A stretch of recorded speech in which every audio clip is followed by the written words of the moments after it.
What's up, guys? I'm Birdman, and today I'm going to discuss Yu-Gi-Oh! A little bit. I'm going to try to be doing a video a week and just give you guys a little input on whether it be a deck, an archetype, upcoming set, or just a card, my input, my thoughts on it.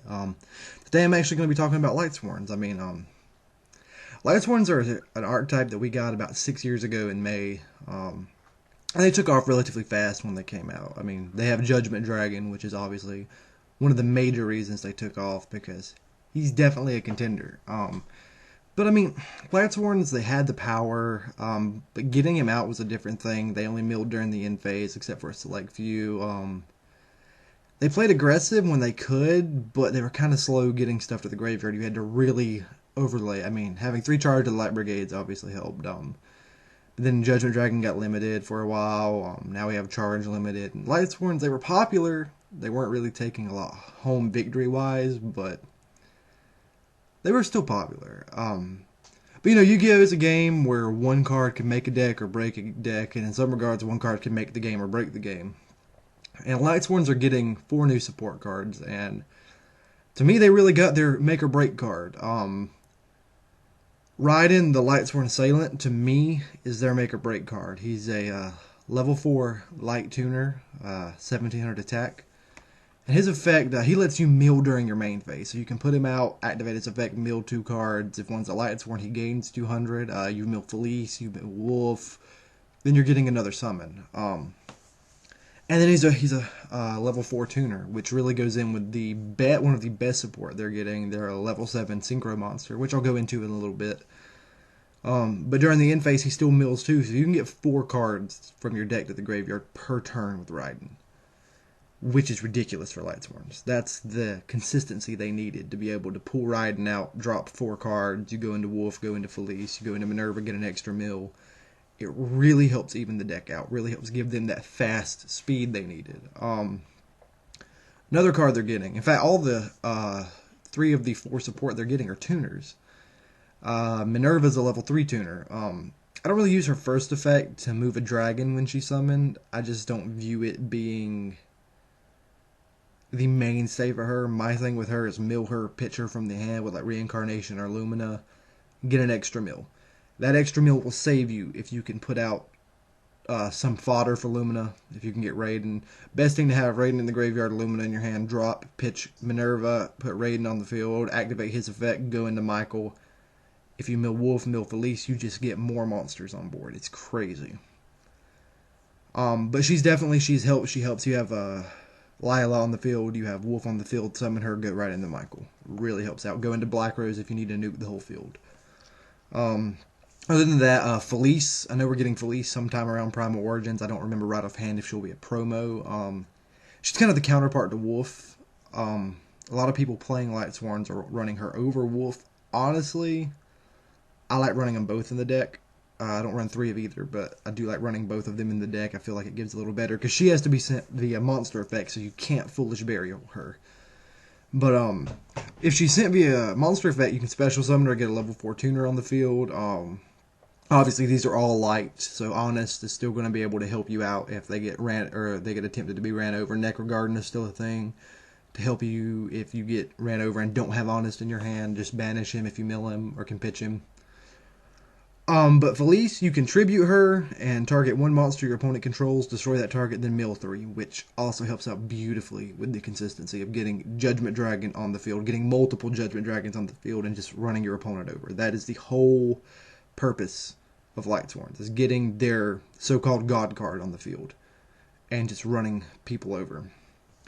But here's the guy I really want to talk about. Here's what really struck me is Michael the Lightsworn Arc, their level 7 synchro, and especially with cards because dragons are still a thing. The Chaos Engine is still very popular, especially with Beals, the King of Dark Dragons, coming out, which I'll get into another day. Basically, in a nutshell, to get rid of Beals, you have to negate his effect, attack over him, or banish him. Banish him is probably the fastest way to do it.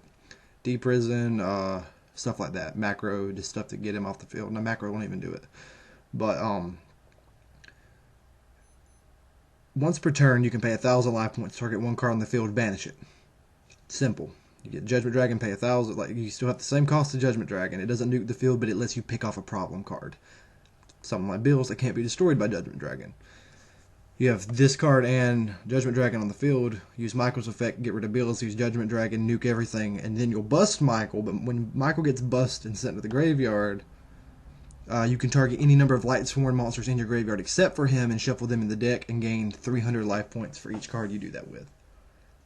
That helps you deck out, from decking out rather. Like, that is what Lightsworns need, especially in a pinch. If you can put Michael, use his effect, and then even if you have to bust him with like a Dark Hole or Torrential Tributes, anything, reload your deck. Leave 3 Lightsworns that you don't need in the graveyard, like that you don't need in your deck. Leave 3 in the graveyard besides him, since he can't move himself. You still have Judgment Dragon fodder. It's crazy, and he still mills, I believe it's 3 cards during the end phase. So he still gives you that consistency. I think with these 4 support cards coming out, Lightsworns definitely have a chance to definitely soar back up into a formidable deck. Not just being compared with Dragons or Twilight Engine. I like Lightsworns being pure. I don't really like running them in anything else. I've always kind of liked Lightsworns. I just didn't think they ran very well until I saw the new support. Hopefully, I know Felice is supposed to come out around the time of Primal Origins. I don't know when Michael, Raiden, and Minerva are coming out. The OCG got a Light Lord Judgment box, which is crazy. I'll put a link down in the description below so you guys can go take a look at it. It introduced these 3 guys, or 3 cards, to the game in the OCG, and hopefully I doubt we'll get the box set, because here in the TCG we tend not to get some of the cooler things. But I think when they come out, they'll definitely make Lightsworns a lot more formidable. Do I see them going all the way to tier 1? Maybe.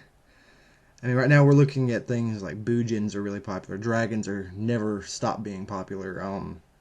Sylvans are getting a lot of play now. Gravekeepers are making splashes here and there. I really don't know. I mean, the meta's kind of just stays the same for a while. It's been that way for a while. Dragon Rulers got hit, which changed it a little bit, but people still run dragons. Their Boojins are taking off now. I would like to see Lightsworns get popular. I personally am currently building them. I love them to death. A lot of people don't like them. They don't like the luck aspect. You have to mill properly.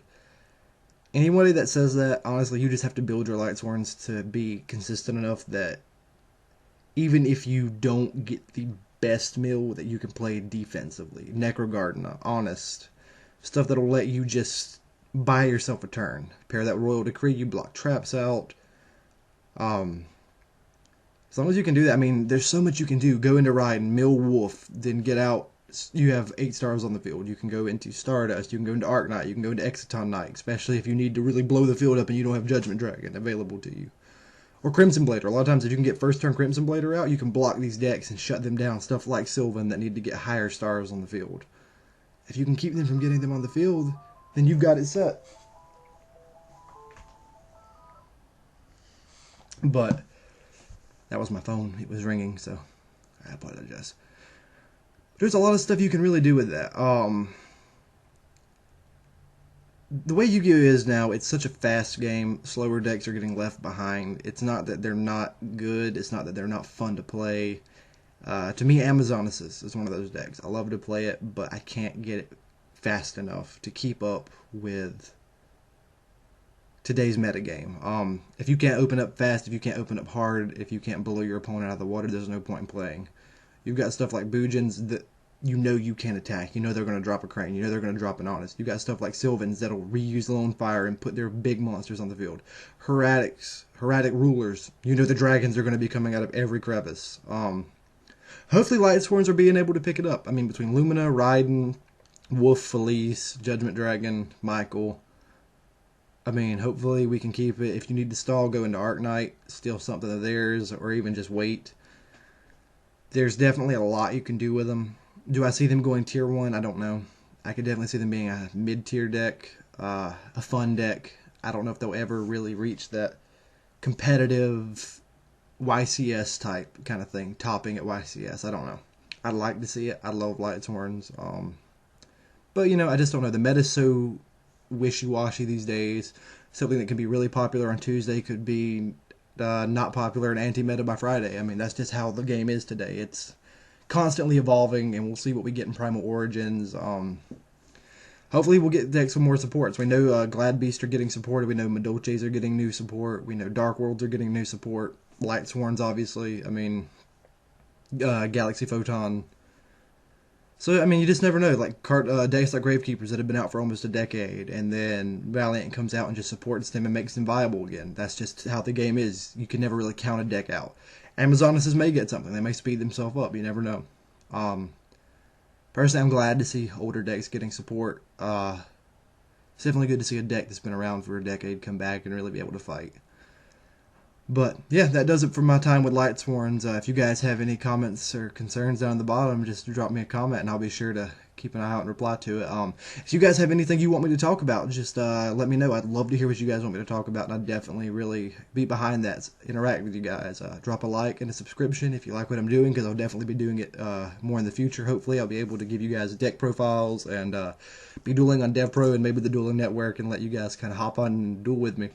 Always playtesting, always tag dueling. I'm always doing something Yu-Gi-Oh related. But yeah, thank you guys so much for your time. I hope you guys have a great afternoon, and I'll be around.